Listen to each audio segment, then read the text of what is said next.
What's up guys, Kara Corey here, and I'm back for another recipe, and I'm in full-on fall mode over here. So today we're gonna create some high-protein pumpkin cupcakes.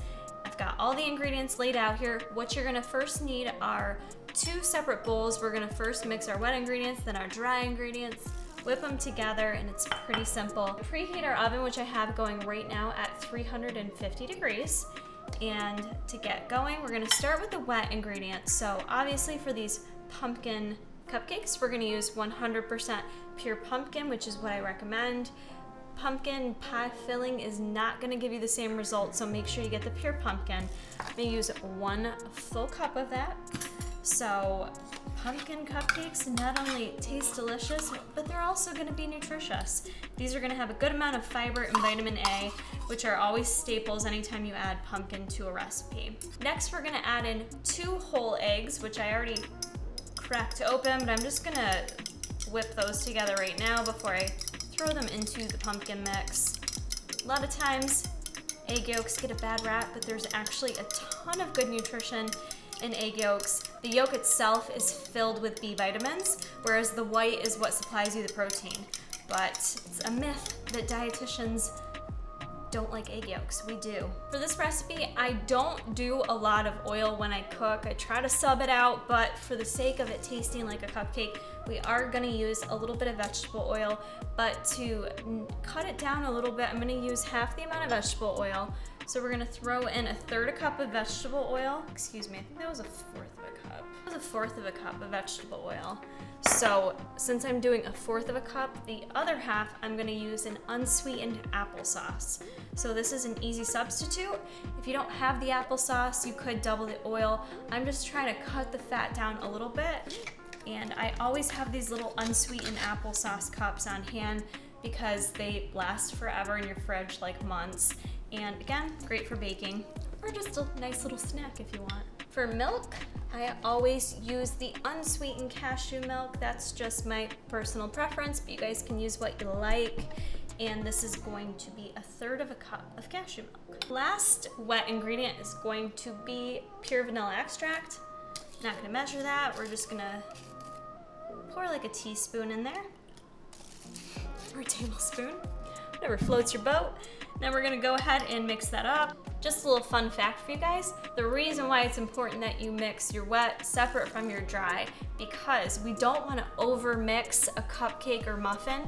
And if you wait to mix everything until it's blended together, you're gonna end up over mixing it, which will impact the consistency of the recipe. So mix them separate before you slap them together. For dry ingredients, we're gonna start with our protein, which for today's recipe, I'm gonna use the vanilla ice cream ISO, but if you guys have the apple pie on hand or birthday cake, those would also go really nicely in this recipe.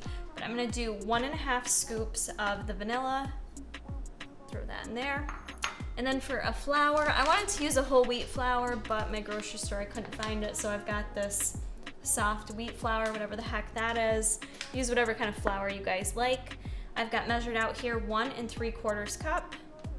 So go ahead and dump that in there. For sweetness today, I'm going to use the organic coconut sugar. If you don't have this, brown sugar is pretty much the same jam. And I've got 1/4 cup measured out, the coconut sugar we're gonna add in there. Just think that either a brown sugar or coconut sugar just really blends well with the pumpkin flavor, making it taste very fall-like. And for other fall flavors, staples to have on hand is gonna be some cinnamon. Not gonna measure that, just gonna sprinkle that in there. And then I'm also gonna use some pumpkin pie spice. Add in just a little bit of salt. And then to make sure our product rises, we're going to use a teaspoon of both baking soda and baking powder. Winging it. Now we're gonna go ahead and mix up our dry ingredients. All right, now that we've got that all mixed up, we are going to add this pumpkin mixture to it. We don't wanna overmix this.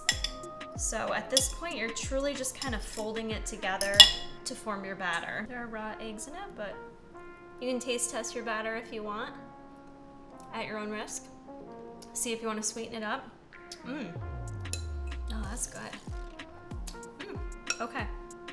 Now we're just gonna go ahead and add this to our cupcake pan liners. Next, I'm just gonna take a spoon and go ahead and add the batter to each of my sprayed muffin tins. Once you've got all your muffin tins filled up, you're gonna go ahead and add this to the oven preheated at 350 degrees and cook them for about 15 minutes. All right guys, 15 minutes in the oven was perfect for the cupcakes. Now the batter yields about 12 to 15 cupcakes, so you will have a couple extra to throw in the oven after you're done, but they turn out really great, nice and big and fluffy. And I went ahead and cut one open, so I'm gonna give this a little try. See how it is. Look at that consistency, if you can see it. Who says you can't cook with whey? That looks super good. I want to use the word moist, but I know I shouldn't. Those taste really good. I like them because they're not overly sweet. They just have like a nice light pumpkin flavor. So I think this would work perfect for like a quick grab on your way to work, for breakfast. Not too overly sweet, but if you did want to sweeten them up, you could also go ahead and use some of the ISO and add it to a little bit of Greek yogurt, add a little sweetener in there, and you could make your own healthy protein cream cheese frosting if you want to jazz these up a little bit more. I'm a little more basic and just want a plain pumpkin muffin. So I hope you guys enjoy this recipe. If you do end up making it, don't forget to tag me on the Instagrams, Cara Corey Fit Life, and keep checking back for more.